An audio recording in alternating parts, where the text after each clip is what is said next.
बिस्मिल्लाहिर्रहमानिर्रहीम अस्सलामु अलैकुम वरहमतुल्लाहि वबरकातुहू।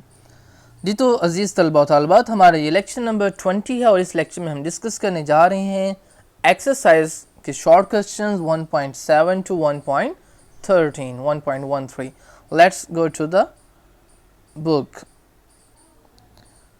तो जी ये है हमारा क्वेश्चन नंबर 1.7। कहते हैं what is meant by one year constant. तो देखें जी, जब हमने लीस्ट काउंट पढ़ा था तो हमने पढ़ा था कि इसी को वन ईयर कांस्टेंट भी कहा जाता है। ठीक है, the smallest measurement which is taken by the vernier constant is called it's vernier caliper is called least count और वन ईयर कांस्टेंट। ये बता रहा है कि the least count of the one year caliper is also called the one year constant. It can be defined as the difference between one small division on mean scale and on one year scale division is 0.1 millimeter. It is called the least count of the one year caliper. Least count of the one year caliper can also be found as given. तो आप just ये बेशक ना लिखें तो आप लिखें ये वाली फार्मूला लिख के और लिख दें कि 0.1 मिलीमीटर, तो आप कहेंगे कि यही जो लीस्ट काउंट है it is also called the vernier constant. ठीक है, तो लीस्ट काउंट हमने पहले भी फाइंड आउट किया था, किस तरह से निकाला था, smallest reading on the main scale. ठीक है, और number of division on the vernier scale. तो फिर हमारे पास कितना आंसर आया था, 0.1 मिलीमीटर। तो 1 बाय जब 10 किया था तो हमारे पास आंसर आया था जी 0.1 मिलीमीटर। ठीक है, 1 by 10 is equals to 0.1 millimetre था। ठीक है, तो ये होता है जी वन ईयर कांस्टेंट। उसके बाद है हमारा next 1.8 short question. What do you understand by the zero error of a measuring instrument. देखें, ज़ीरो एरर तब आता है जब ज़ीरोज़ आपस में कंसाइड नहीं होते। कब कंसाइड नहीं होते, जब हम उनको बंद करते हैं जॉज को, ठीक है, और सिक्रू गेज को पूरा बंद कर देते हैं जेंटली आराम से, तो फिर भी वो ज़ीरोज़ जो हैं वो कंसाइड नहीं होते। कौन कौन से ज़ीरोज़, मेन स्केल का और वन ईयर स्केल का वन ईयर कैलिपर में, और मेन स्केल और सर्कुलर स्केल का सिक्रू गेज के अंदर। By closing the jaws of measuring device if the zero line of one scale coincides with the zero line of the its main scale, ठीक है, outer scale, the there is no zero error। तो zero error कोई नहीं होगा, but zero error will exist। लेकिन zero error होगा कब, if the zero error line of the main scale of one scale one year scale is not coinciding with the zero of the other scale। other scale means main scale। ठीक है, तो यहाँ तक भी आप कर सकते हैं। ठीक है, मैंने जहाँ पे ये निशान लगा रहा हूँ अभी, यहाँ तक भी कर सकते हैं, लेकिन अगर पूरी लिख दें तो ज़्यादा बेहतर हो जाएगा। फिर क्या कहते हैं जी, zero error will be positive if zero line of the वन scale is on the right side of the zero of the other scale, and will be negative if zero line of the scale यानी कि vernier scale is on the left side of the zero of the main scale. तो ये भी जो है वो आप लिख सकते हैं कि पॉजिटिव ज़ीरो एरर और नेगेटिव ज़ीरो एरर कब कब होगा। तो जहाँ मैंने जो है वो निशान लगाया वहाँ तक भी आप कर सकते हैं, और मज़ीद कर लें तो ज़्यादा बेहतर है। उसके बाद है हमारे पास नेक्स्ट शॉर्ट क्वेश्चन 1.9। इसमें कह रहा है why is the use of zero error necessary in measuring instrument. Zero error क्यों ज़रूरी है। देखिए, हमारे पास ज़ीरो एरर निकालना इसलिए ज़रूरी है ताकि हमारे पास करेक्ट वैल्यू आए। इसकी मिसाल आप ऐसे ले लें कि अगर आप किसी जो है वो अपना मैथ करते हैं किसी इंस्ट्रूमेंट के ऊपर, और 1 kg का उसमें फ़र्क है, यहाँ तो 1 kg ज़्यादा तोल रहा है या 1 kg कम तोल रहा है, तो फिर आप क्या करेंगे, जब आप अपना वेट करेंगे तो अगर वो 1 kg ज़्यादा तोल रहा था पहले, तो आप करेंगे अपना, कहेंगे पहले इसने ज़्यादा तोल लिया, मेरा 1 किलो तो कम करो भाई। ठीक है, तो अपने जो आपकी रीडिंग होगी उसमें से 1 किलो जो है वो माइनस कर लेंगे। और इस तरह अगर उसमें कोई फॉल्ट हुआ इंस्ट्रूमेंट में और 1 kg वो कम तोल रहा हुआ, तो फिर आपको पता भी है कि 1 kg ये कम तोल रहा है, तो फिर आप करेंगे भाई मेरा तो जो है वो 49 kg वेट नहीं है बल्कि 50 kg है, ये तो 1 किलो कम तोल रहा था।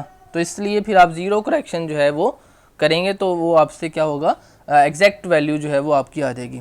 तो इसका आंसर क्या है कि zero error is necessary in measuring instruments to obtain an extreme correct value. यानी दुरुस्त वैल्यू, दुरुस्त जवाब हासिल करने के लिए हमें ज़ीरो एरर करना बहुत ज़रूरी है।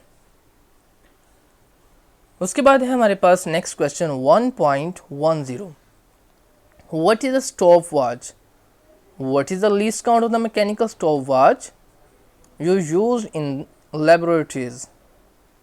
ठीक है कि स्टॉप वॉच क्या है और मैकेनिकल स्टॉप वॉच जो आप यूज़ करते हैं लेबॉर्ट्रीज़ के अंदर, उसका लीस्ट काउंट बताएं, वो कम से कम कितना जो है वो टाइम इंटरवल को मेजर कर सकती है, माप सकती है। ठीक है, stop watch is a device which is use to measure the time interval of an event. तो ये स्टॉप वॉच की डेफिनेशन होगी कि आपके पास ये ऐसा इंस्ट्रूमेंट है जो कि वक्त के जो लम्हात हैं उनके दरमियान हिस्से को, वक्फ़ों को, यानी लम्हात के वक्फ़ों को, टाइम के वक्फ़ों को जो है वो क्या करता है, काउंट करता है, मेजर करता है। ठीक है, mechanical stop watch have least count 0.1 second. ठीक है, तो इसका कितना लीस्ट काउंट होगा जी, 0.1 सेकेंड होगा। उसके बाद है जी हमारे पास why do we need to measure extremely small interval of time. कहते हैं कि हमें क्यों ज़रूरत पेश आती है कि इतने छोटे छोटे वक्फ़ों को जो है वो मेजर करने की। तो देखिए हमारे पास जो है फिज़िक्स के अंदर, केमिस्ट्री के अपना अंदर, उसके बाद नेचर के अंदर इतनी जल्दी से चीज़ चेंज हो रही होती हैं। जैसे कोई रिएक्शन होता है या फिज़िक्स के अंदर किसी चीज़ की मूवमेंट है तो वो इतनी तेज़ी से मूवमेंट करती है। जिस तरह आपने देखा होगा कि हमारे पास हशरात उड़ते हैं, ठीक है, और बटरफ्लाई की आप मोशन देख लें कि एक लम्हे के अंदर कहाँ से कहाँ चली जाती है। और उसके अलावा पेंडुलम होता है।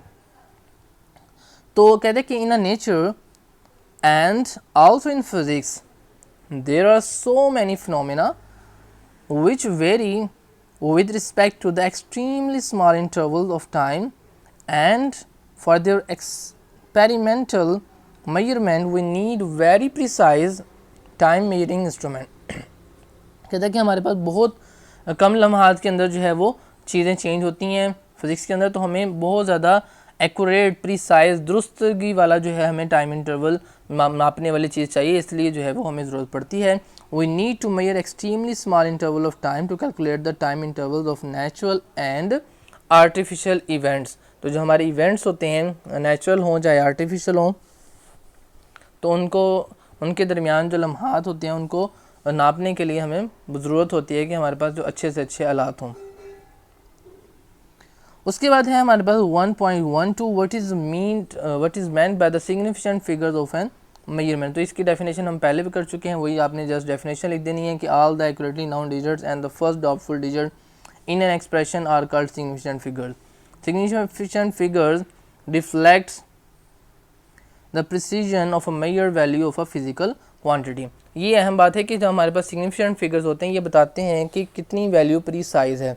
जितने सिग्निफिकेंट फिगर्स ज़्यादा होंगे उतनी वैल्यू जो है वो प्रीसाइज ज़्यादा होगी। जिस तरह देखें हमारे पास वर्नियर का कांस्टेंट लीस्ट काउंट था जो था वो 0.1 मिलीमीटर था, ठीक, और हमारे पास जो स्क्रू गेज है उसका लीस्ट काउंट है 0.01 मिलीमीटर। तो अब देखें अब सिग्निफिकेंट फिगर्स इसके ज़्यादा हैं, अपना सॉरी जो है वो इसमें हमारे पास इसका लीस्ट काउंट कितना है, कम है। इसका लीस्ट काउंट जो है वो हमारे पास बहुत जो है वो छोटी वैल्यूज़ को भी फाइंड आउट कर सकता है ये वाला स्क्रू गेज, ठीक है। तो जब हम इसके अंदर वैल्यू को भी नापेंगे, ठीक है, अब फ़र्ज़ करें किसी चीज़ की वैल्यू है ये 0.1 0.7 कर लें, चलें 7 मिलीमीटर, ठीक हो गया। और हम अगर लिख देते हैं 7.1 और हमें पता हो कि ये वर्नियर से नापा गया, तो हम कहेंगे जी 1 तो है ही नहीं होता, लीस्ट काउंट उसका 0.1 है, पॉइंट के बाद 1 डिजिट आ सकता है, तो ये 1 नहीं है सिग्निफिकेंट फिगर, सिर्फ 7 ही है। लेकिन जब हमें पता हो कि स्क्रू गेज से नापा गया है, तो अगर हम इस तरह करें 0.72 तो हम कहेंगे ये दोनों नंबर जो हैं वो सिग्निफिकेंट हैं। क्यों? क्योंकि इसका जो लीस्ट काउंट है वो पॉइंट के बाद इस तरफ 2 डिजिट्स हैं, तो लिहाजा हमारे पास ये 7 2 दोनों के दोनों सिग्निफिकेंट है। तो देखें इसमें सिग्निफिकेंट फिगर्स 2 हैं, ठीक है, और इसमें सिग्निफिकेंट फिगर्स जैसे हमने कहा कि 1 नहीं है, सिर्फ 7 है। तो सिग्निफिकेंट फिगर्स बढ़ने की वजह से आपकी जो प्रिसीजन है, दुरुस्तगी है वैल्यू की, वो बढ़ जाती है। यही नेक्स्ट क्वेश्चन है हमारा कि how is precision related to the significant figures in a measured quantity. कहते हैं कि जो दुरुस्तगी है वो किस तरह सिग्निफिकेंट फिगर्स के साथ रिलेट करती है। तो देखें जी, an improvement in the quality of measurement be using better instrument increases the significant figures in the measured result। कहते हैं जितना हम अच्छा वाला इस्तेमाल करेंगे हमारे सिग्निफिकेंट फिगर्स की तादाद बढ़ जाएगी। जिस तरह आपके सामने है कि पॉइंट के बाद 1 डिजिट है अपना वर्नियर कैलिपर की मदद से, और अगर यही हम क्या किसकी मदद से करेंगे स्क्रू गेज की, तो वो है 0.01। ठीक हो गया। तो the significant figures are all the digits are known accurately and the one estimated digit more significant figures means greater precision. जितने सिग्निफिकेंट फिगर्स ज़्यादा होंगे इट मीन्स कि हमारी जो दुरुस्तगी है वो ज़्यादा है। जैसे कि अभी मैंने मिसाल दी कि अगर हम किसी को मेजर करते हैं किसी वायर की लेंथ को, ठीक है, और वर्नियर कैलिपर की मदद से फ़र्ज़ करें वो आती है जनाब हमारे पास 0.71। ठीक हो गया। हमने कहा कि पॉइंट के बाद तो जस्ट वर्नियर में 1 होता है, लिहाजा 1 डिजिट होगा, लिहाजा 7 जो है वो हमारे पास है और 1 नहीं है, तो 0.7 तक ही नापा उसने। उसके अलावा जब हमने स्क्रू गेज से फाइंड आउट किया तो फिर हमारे पास आया 0.73 फ़र्ज़ कर लें। तो इसके अंदर अब 2 सिग्निफिकेंट फिगर्स हैं 7 और 3, इसके अंदर जस्ट 1 सिग्निफिकेंट फिगर्स हैं। तो सिग्निफिकेंट फिगर्स बढ़ने की वजह से हमें मज़ीद पता चला कि कितनी उसकी जो है वो लेंथ है वायर की।